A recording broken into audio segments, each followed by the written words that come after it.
we're recording. What up, YouTube? Welcome back to another episode of Kick Chat. You know, it's your boy Sneaker D. No Cheeks this week. We got O, and today we got two special guests with us. We got my boy Ralph and his man's Johnny. What's going on, guys? All right, guys. So before we get into today's topics, both of you just like to take a chance to say, like, what was that shoe that you think got you into the culture? All right, so for me, I'm gonna have to say Air Forces. So like back in the day, growing up, just like watching music videos and stuff like that, and that was what's popping back then. So I've always wanted to like have like clean white Air Forces, and then like watching movies and stuff. I don't know if you guys seen Love Don't Cost a Thing when like came out with those Gucci custom Air Forces, and I was like, yo. And then after that, I just started buying a lot of Air Forces, and then got into Jordans, SBs, and then the rest just happened, and now we're here. Yeah, you're right. The Air Force Ones, man. Those are the ones that got me into. I mean, I remember saving my lunch money just to keep buying them because, you always used to get that little, like, crease. Yeah. The amount of wears, and it's like, fuck. So, I mean, I didn't work at the time, but I would save all the money that I would get from my allowance and buy a sneaker probably, like, once every 3 months or so. But, yeah. Listen. Shout out to everybody that had to save their lunch money to buy sneakers. Yeah. Because that was definitely my life. All right, so let's get into today's first topic. Today's first topic is none other than Kanye West. Yeah. He was on the Nick Cannon, Cannon's Classroom podcast, and he said something that stood out to me when him and Virgil were in the airport. And he sees somebody walking with the Roshe, which at the time was Nike's number 2 selling shoe. Mm-hmm. And he looks at Virgil and says, we have to replace that. Years later, we have Kanye at Adidas, and we got the 350. Mm-hmm. How do you guys feel about this? I feel like Kanye successfully, did what he said he was going to do, like prior to even that podcast. He said that later on, like everybody's gonna have Yeezys, and like fast forward now, I think we see more 350s and Yeezys than you see Roshes. That's true.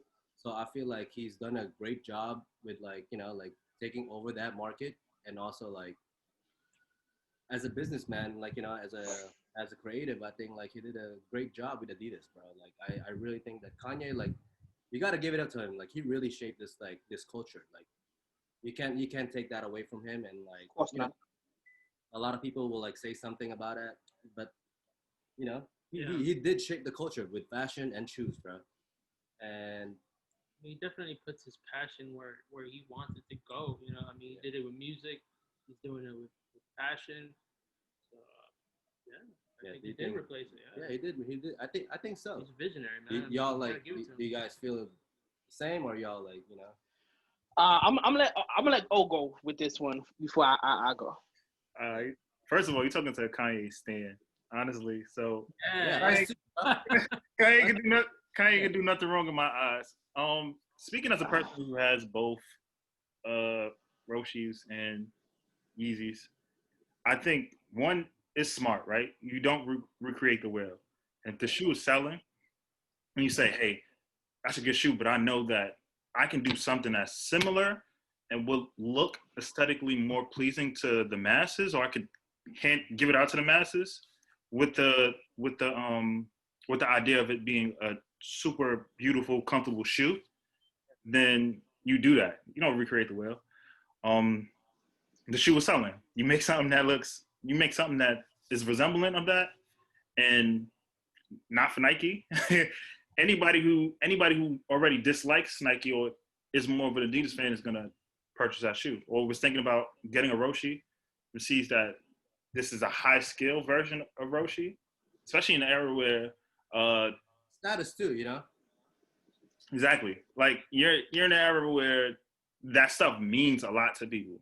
So rather than pay $80 for $85 for a Roshe, I might as well just pay this $200 for these Yeezys. I'm gonna build off by saying at this time how much of a Kanye stan I was.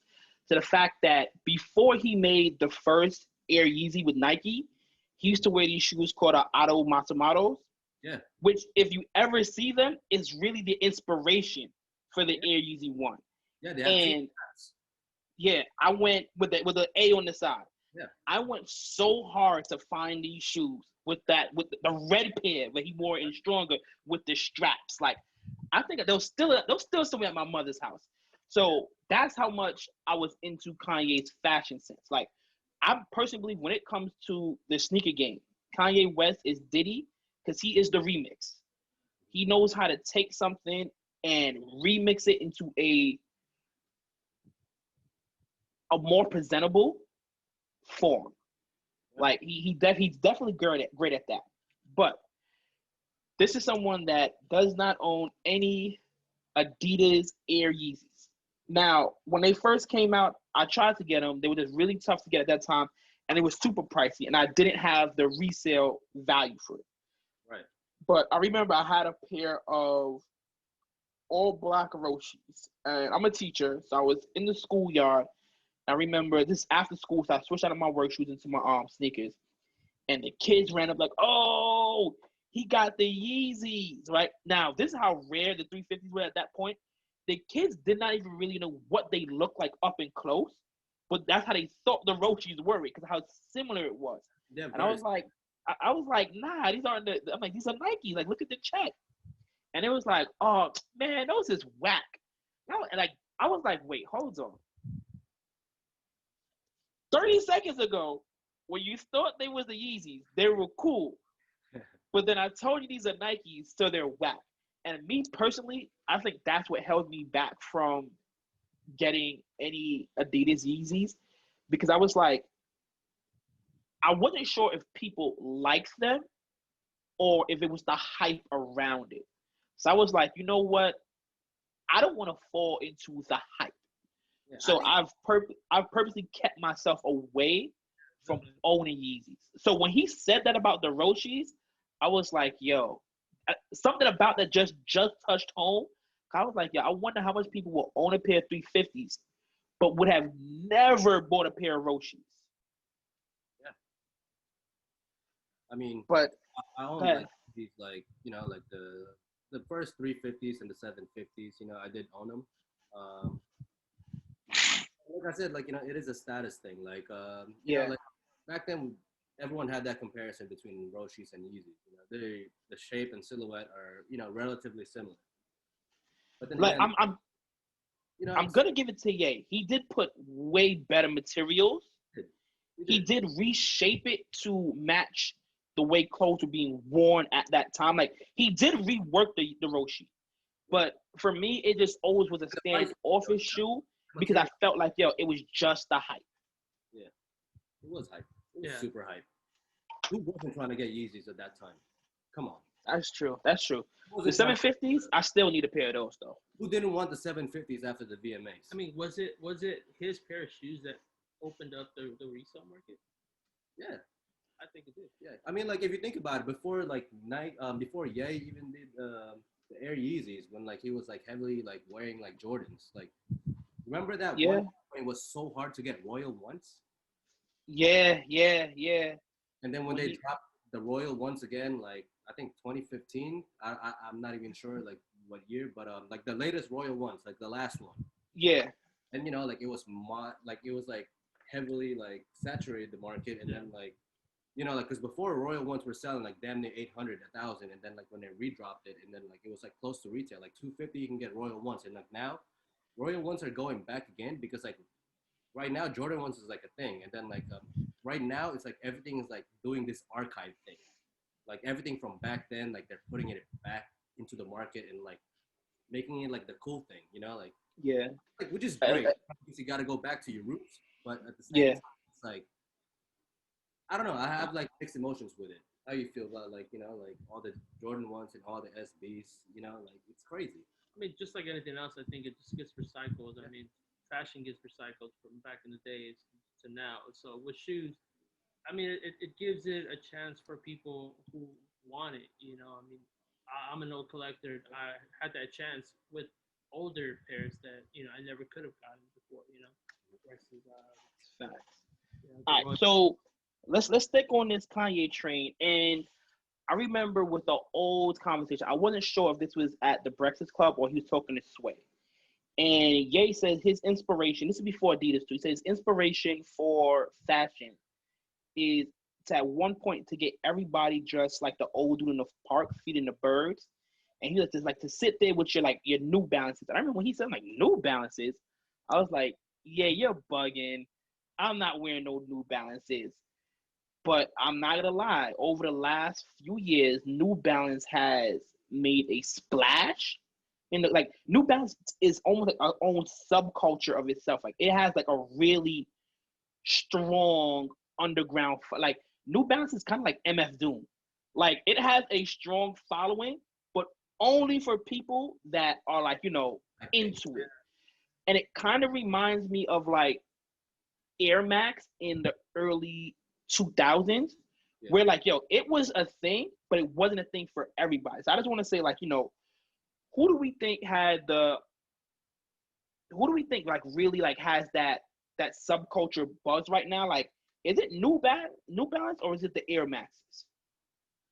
Well, like right now, like I feel like New Balance is a lot popping as of like like what we see on the social media more often than it is with Air Maxes. But like as for me, like I'm a little bit biased with with this question because like my love for Air Maxes is like it's always gonna be there because like me and him have like a heavy Air Max collection.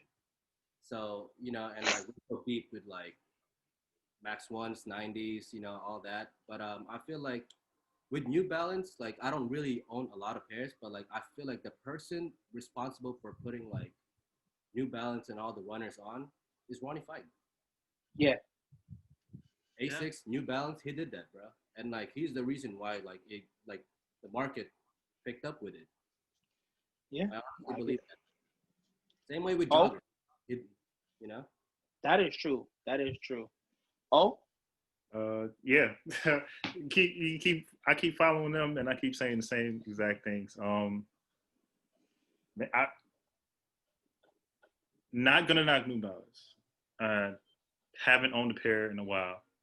Um, but the way I look at it, like you said, is a subculture, and I feel like the subculture hasn't really expanded to a larger variety of people. So that in itself makes it more difficult for me to say that they're better or at the level of an Air Max per se, right? When I think of New Balances, I think of collaborations. I don't think of I think of Kawhi. I think of Kawhi now, right? And then I think of collaborations. Um, I don't see them as holding like or having that type of stature as I think of when I think of Air Max Ones. I think of when I think of Air Max, I think of the Air Max One. I think of Air Max Nike, and I think of Tinker. And then Tinker leads into all these other categories that the world knows, right? So you think of Tinker, you think of MJ, and you even think of LeBron, right? With the Air Max Global now being on every sneaker and every the it of technology.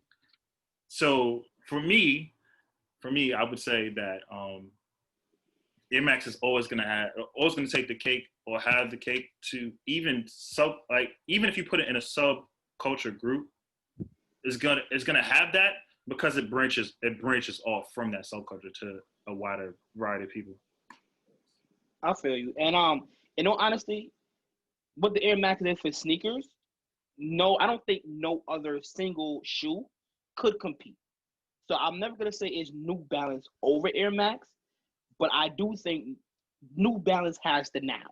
Like the Air Max is definitely the classic. Like it will forever be a sneaker staple. But I think right now, I think New Balance is running it. Like I think it's like New Balance would be like Luka Doncic. Like this is still LeBron's league. You feel me? Like you can't replace that.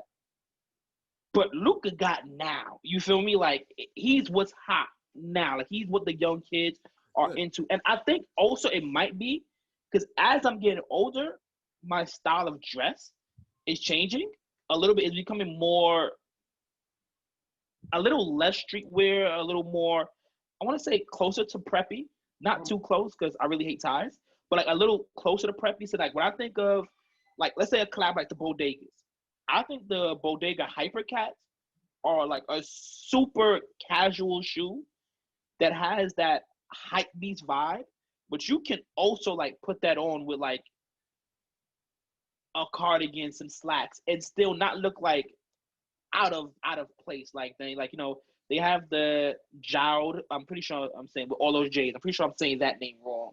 Then they have like it is a bunch of collabs. Like O said, like it really is collab heavy. But I just feel like like they got the streets. Like they're like Griselda. Like you can never replace Air Max, but New Balance definitely has the heat right now. This is our last topic, and this one is something that hits kind of close to home to me, and it's how Nike is treating the re-release of the Kobe's. I'll start this topic off because grew up a super Kobe fan, and upon his death, I did like applaud places like StockX and Goat for not allowing people to just resell his sneakers and capitalize off of his passing. Right. I did respect that. Like even though I do understand somebody wanting to make a buck no matter what, I do respect the fact that these places that eat off of reselling, like nah, let's have respect for what's going on. And then Nike announced that they're gonna be re-releasing some of his older classic sneakers, and like I was hyped. Like there's some pairs that I wasn't able to get, and like I would love to recop. But then like I know they're re-releasing these at a super limited rate, Yep. and I kind of feel like is Nike using this Kobe's passing as an opportunity to keep their hype train going? Like Kobe sneakers never released at like super limited pairs. Like the Grinches, yeah, the what is okay, but like they're dropping like regular pairs that in the early 2000s sat on shelves, but they're releasing it at a super limited quantity because they know the hype for it is there. And I just feel like I don't think it's cool to I don't want to say capitalize because they're selling them anyway, so they're gonna make money. I don't think like it's cool to use someone's passing to build your hype machine. That's me personally.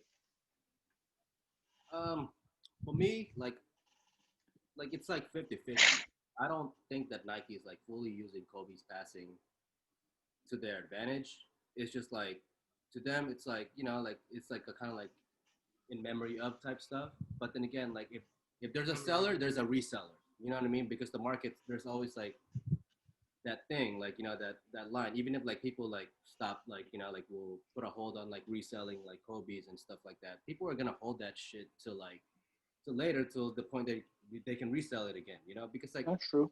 always gonna be that market, and you can't put a stop to that. And like with Nike, of course, like we all can say that like let's they can release like as many pairs as they want, but like you have to look at it in a production standpoint that like it's just like as a big of a company that Nike is, it's just not that easy. You know what I mean? Because there's gonna be a number that at the end of the day they gotta ask like, oh, how many? Like okay, like we'll produce like 250,000 of it, and like 250,000 is never gonna be enough. Like nothing will ever be enough in this world, bro. Like it's just like, and that's just the way it is. And but then again, like it does suck that a lot of people are not being able to like to get it, especially like for like the real OG like Kobe fans, and and it sucks, and like they have to go out their way to like to buy it. But then again, simply it's because like we have ruined the market Yeah, as a we did this to ourselves. So like we are the only people to blame at this point why the market is the way it is. You can't even buy a single sneaker for less than $1,000. Like like a real good sneaker that you want for less than $1,000. that is true. That is Everything true. price. So like, but who's there to blame? Us, bro. We got to take full responsibility of the situation that like the market is the way it is. We're all consumers. We're all victims of this like this hype train. We're all in it. We're all in this culture together. But like at the same time, it's like like regardless, like like we don't drive the market like that. But we are part of it. regardless. We buy it, we sell it, whatever, That's true. Oh, how you feel? You said something earlier, and that like it struck a chord. As far as like you said that Nike selling some sneakers that would probably sit right before Kobe's passing, they would probably sit. So, it from a seller's aspect, it would make me hesitant to put that out there, knowing that.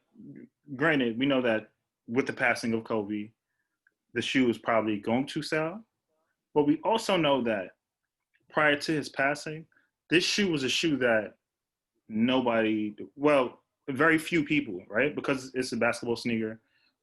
It is solely basketball oriented. It's not like a crossover between like basketball and streetwear. It's more than likely gonna sit on a shelf. So I can't knock Nike. I can't knock Nike for that in that aspect, or me thinking for Nike, thinking, hey, before Kobe's passing, these probably shouldn't have shelved. So I don't want to mass produce anything because 9 times out of 10, even though there's going to be a market for them, there's a slight chance that these shoes are going to shoot themselves. But I do feel bad because there are a number of Kobe fans who actually want to get, and you see the numbers on you're on Instagram. You see, oh, they only made 25,000 of these pairs, and you're like, wow, I really wanted to get that Kobe sneaker, and because there is a market now, 25,000 doesn't really do anything for me. I'm really gonna have to pay this price because 25,000, that's gonna. Ralph said, if there's a seller, there's a reseller.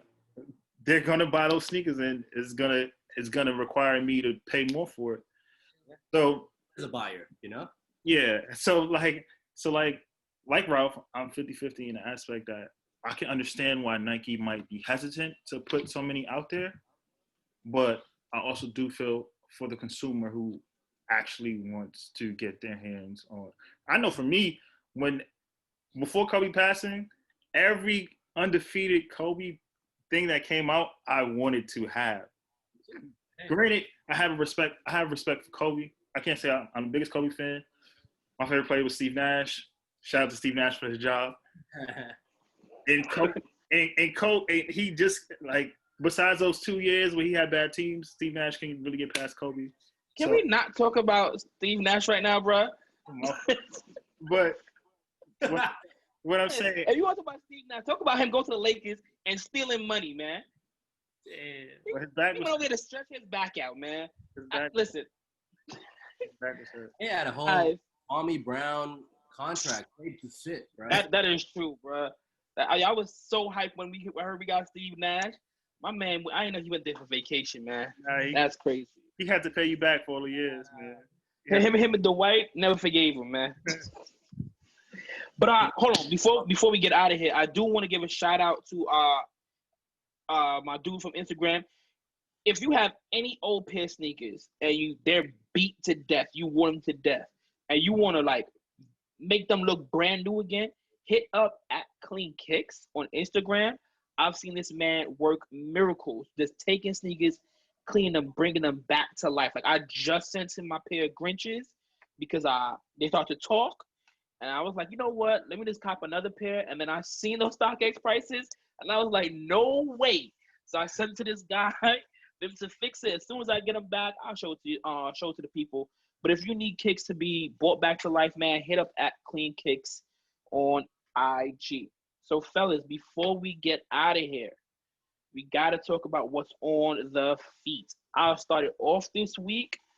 I am wearing, yes, okay. You see it. So, New Balances. This is the Ronnie Fieg Kith Central Park edition. I remember the first time I wore this to work, people were confusing the Central Park leaf with something else. So I was getting wild stares. But yeah, man, had to take these 530s out, man. Yo, hold on. There's a river point. I guess I'll go next while I find it in the sneakers. I'm not gonna be your go today. Today got the homage to Holmes. Scarface Jones. None of it. I like putting on some ones today. Got the ones in the stash. How much home? Oh, it's a good pair, man. Fuck that. Let's go. Well, like I said last time, no shoes in the house for me. So like, I got the Dior's sandals. And I haven't really been out the house today. To be honest with you, it's been really hot. But like yesterday, this was my choice. Good feet. Travis got Good feet. some culture vulture shoes, but Fact. but my man right here, like he Ralph got it said, right here. He got it right here. He brought it back. Major fan, Air Max. At most, had to wear them. Listen, man, those are fire. Like I've had the pair, like the OG pair, and like he's always wanted it. So the moment that Nike like said like we are gonna re-release this shoe, bro, we went to Bait, and we were the first in line, and I was like, what, 3 days? 3 days. 3 days. That was my last camp out of my life. Yeah. Listen, you know what? I used to say I missed the camp out, but I thought about it. There is no way I would do a camp out right now. There is no way. But when I was younger, camping out was life. All right, fellas, man, that was a great episode. Thank you guys for being on here. Ralph, Johnny, super awesome episode, man. YouTube, until next, stop. YouTube, if you're new to the page, subscribe, like, and comment who you think had the best feet. I'm going to give Johnny got it this week. All right, like, listen, I'm going to give my vote. My man, Johnny got it. I'm kind of thinking about editing his part out of the video. Come on. Come on, bro. But guys, let us know what you think down below, man. Until next week, peace. All right, y'all. Appreciate y'all. All right, yo. Later.